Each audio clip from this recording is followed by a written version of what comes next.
Alright guys, welcome to your third Photoshop tutorial, and in this tutorial I'm going to show you guys how to create a new document.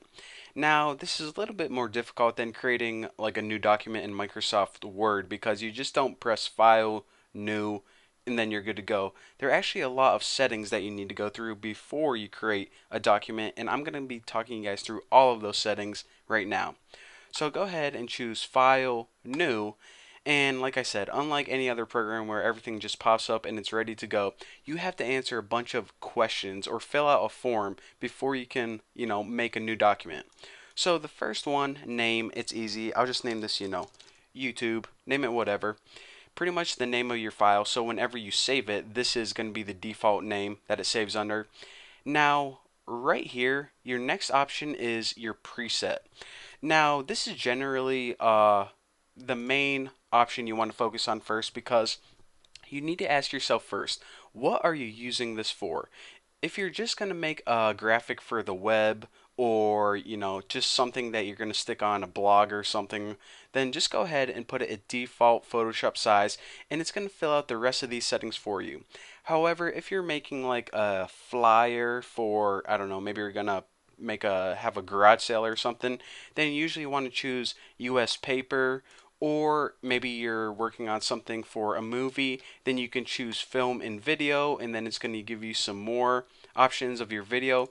But just for the probably the rest of these tutorials and just for default, you usually want to stick with default Photoshop size, and then everything is filled up basically how you want it to.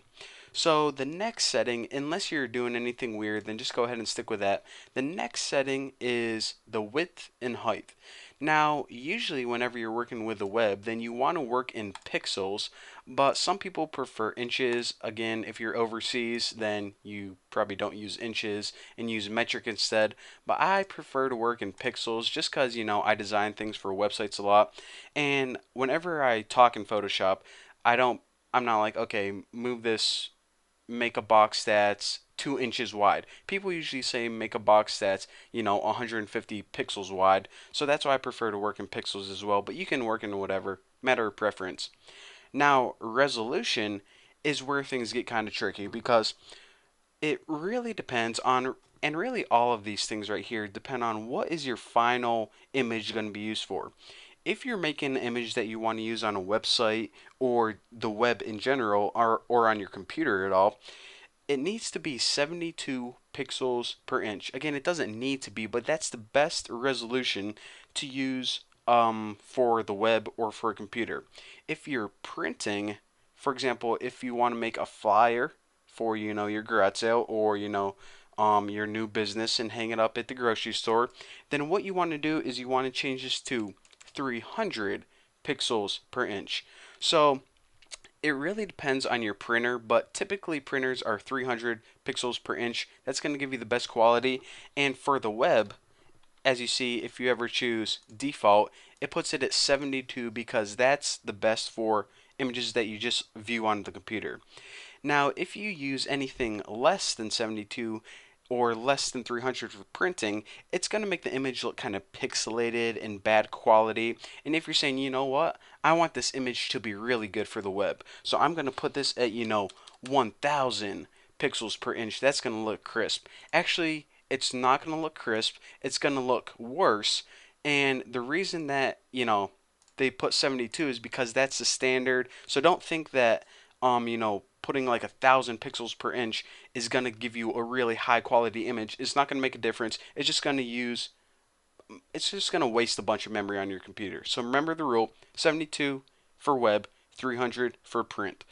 Now the color mode is another weird thing. You know how, when Apple and Microsoft were first making their computers, they couldn't make anything compatible. This is another weird thing that the people who made like printers and computers this added this to annoy us. RGB and CMYK are the two main color modes you're going to use. Whenever you're working with images on the computer, use RGB, and typically printers prefer CMYK. So if you ever want to print something on a piece of paper, it's probably better to use CMYK color. But since I'm making tutorials and using these pictures on the web, you typically want to stick with RGB 90% of the time.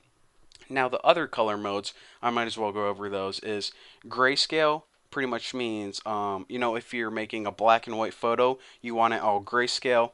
And the rest of these, lab color and bitmap. Lab stands for luminosity A and B channels, and bitmap, don't even worry about lab and bitmap right now because that's more advanced stuff. The really only thing you need to worry about in these tutorials, I'm going to be using RGB 100% of the time, and that's what people typically use unless you're doing something really weird. So just remember that. That's the main one. We'll talk about the more advanced ones in the upcoming tutorials. Now, 8-bit, don't really worry about that right now. 8-bit's fine for what we're going to be doing. The background contents are, you can make it a color, which is, of course, green, blue. I typically like to use white because, first of all, even if you want your background transparent, like you're making a logo that you're going to put on a website and you don't want a background that's white, I like to make the logo with a white background anyways because it's easier to work with, and then later on when you want to save the final image, you can take the white away. So I always choose white right here, and even if you want the background to be transparent, you don't want to work with a transparent background. It looks weird in Photoshop. So you want to pretty much always stick with white right here. And I'll show you how you can remove the background really easy later on, about 2 clicks of the button. Now, the other things I want to go over is the advanced section. Again, this is obviously advanced stuff, so you might as well just hide that because you don't want to accidentally click anything. But the color profile, don't even worry about that right now. Whenever we talk about color management, I'll talk about that. In the pixel aspect ratio, this is pretty much, do you want your pixels to be square or not square?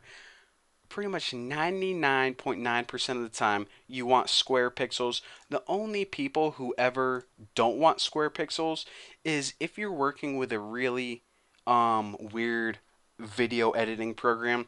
Some video things or some graphics that you make for videos like titles, or I don't know, maybe you're just making a special effect on your video, they like pixels that are kind of stretched out because you know how every like TV screen and every video monitor displays your image a little bit differently. But unless you really know what you're working with video, again, 99%, just leave this at square pixels. I never used anything but square pixels. So once you're done setting everything, then just go ahead and hit OK, and it creates a new blank document where you can draw on, add some text, add some images, add whatever you want. So that's how you create a new document. Again, File, New, and then fill out everything you need to. And in the next tutorial, what I'm going to do is, well, you know what? I'm not going to tell you guys because it's going to be awesome. Don't want to spoil it for you. But again, a lot of these things you don't even want to touch. You just want to choose default Photoshop size and OK. But if you want to go, change one thing specific to how you want it, that's how you do it. So thank you guys for watching. Don't forget to subscribe. Follow me on Twitter, Google+, and, if you want to send me like $1,000 in the mail, you can do that too. So thanks for watching again, and I'll see you in the next video.